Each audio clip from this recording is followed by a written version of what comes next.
Thank you for joining me on this episode of Highway Spec. My name is Trent. We are going to spec out a brand new vehicle, well, a brand new version of a vehicle, something that is loved or hated depending on who you are. It just showed there on the screen. It is the 2023 Toyota Prius.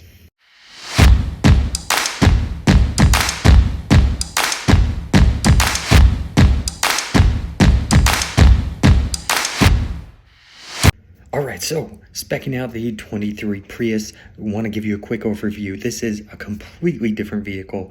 Just the looks look a lot more futuristic and, dare I say, a lot better. Sounds controversial. The previous versions have always been interesting, to say the least. Well, this vehicle now apparently is a lot more dynamic to drive. There's some first drive reviews already out.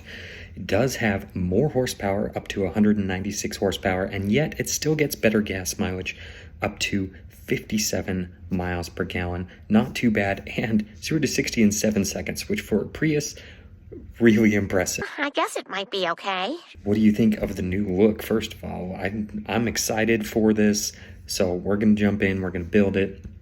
And here we go. We've got a couple of different options. Now, going into this, I haven't gone through the configurator yet, but where my mindset was going into it, I was thinking, okay, Prius, what I would do is probably do something mid-range, cloth seats, nothing too crazy. Now, thinking back a little bit more, it's like, okay, maybe that's not the best idea, because what a lot of these vehicles do is they sell you on the tech. But the tech adds money, and I don't want to go too crazy on a price for a Prius, which is something that, as much as I like it and respect it, it's not one of those things where it's like, okay, you look really cool driving it. Oh, he's the Captain Obvious guy. So it's like, let's go with something a little more basic. Now, that said, I started looking at these prices, and that's really not bad. When your top of the line trim, the limited all-wheel drive, is $35,865. Compare that to any full electric vehicle. That's a really good price. And yes, the miles per gallon equivalent is less than most electric vehicles, but you don't have a lot of the downsides that you get with an electric vehicle. So I was really surprised. I was like, maybe we should go with the high-end model.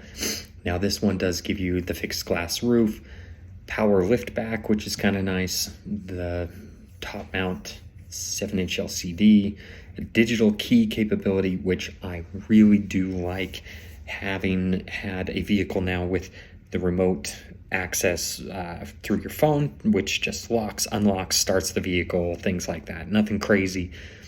I'm like, why do I not have this as my key? Like, say, a Tesla or something like that. So I really do like that digital key capability. Of course, it does require a subscription. Heated and ventilated seats, heated rear seats, and 12.3-inch screen. As I was going through this, I'm like, yep, that's the one I would do.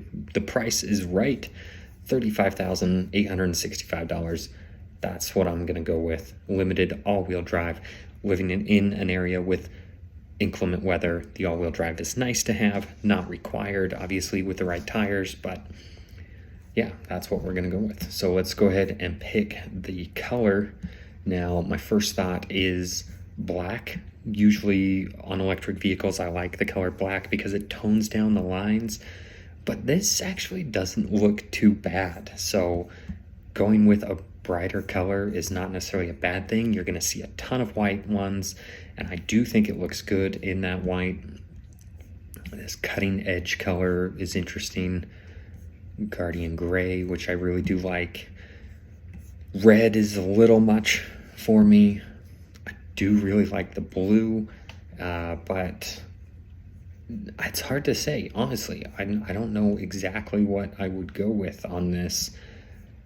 So I'm going to go with my gut and go with the black one with a light gray interior. Break it up a little bit, but you can see the interior there. It's nice to have information display up there. It's positioned high so that you can see it. Still have a big touchscreen there. And here we go. So now apparently heated rear seats are an option. Digital rear view mirror is nice as well. So if there's something obstructing your view, you get a little screen in the mirror there. And then let's take a look at this limited premium package. Okay, advanced park, panoramic view monitor, the 360 camera is nice, although Toyota does not execute it the best. It is kind of nice to have. So we're going to go ahead and add it all because it's really, like I said, the price is right. We're at $37,500. That's unheard of for something that in these days, that's something that's unheard of given the mile per gallon capability or the mile per gallon equivalent if you were in a full electric vehicle. I do like the panoramic roof. Provides decent room. There we go. Plenty of space. I really like it. And it's honestly a pretty attractive vehicle. Stop saying that! Let's go ahead to the next step. Now here are basically all the options that you can get from Toyota. Some are dealer installed, some are installed at the factory, but this is something that more and more people do need is a cat shield, because the catalytic converters on these Priuses are just getting stolen left and right. So $140 for a little bit of peace of mind. I think that's worth it. The door edge guards, I'm a big proponent of those just to help prevent door dings and from damaging your door. And then the dash cam is really nice to have in today's day and age. So we're going to go ahead and integrate that. And then, of course, I would do paint protection film on the front bumper, hood, fenders, all those things. Whether or not I would do it with Toyota, I don't know. It is kind of nice to have that. Depends on how much they charge for installation, but for the purpose of the video, we're going to go ahead and do it because that is something I would add. And I think that might be it. On the rear bumper applique, I do like that so you don't accidentally drop something. Now the cat shield here is stainless steel versus the other one. Hopefully it doesn't have any rusting issues, so hopefully we don't need that stainless steel one. So that's it, $39,198. And yes, that's a lot of money for a car, but the average price for a vehicle as of the time of recording this jumped to just over $46,000. So this is less than the average price of a vehicle. So not too bad. What do you think of this spec on the 2023 Toyota Prius? Is this something you would never have looked at before, but with the redesigns you actually like? Or is it still, this is the pariah, get it out of my life?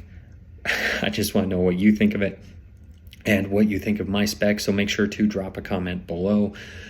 But thank you for joining me. I appreciate that you made it this far in the video. And if you did make it this far in the video, I do ask that you like the video, consider subscribing, clicking the bell notification, all the things the YouTube algorithm loves so that they push the video out to more people so I can make more videos for people like you.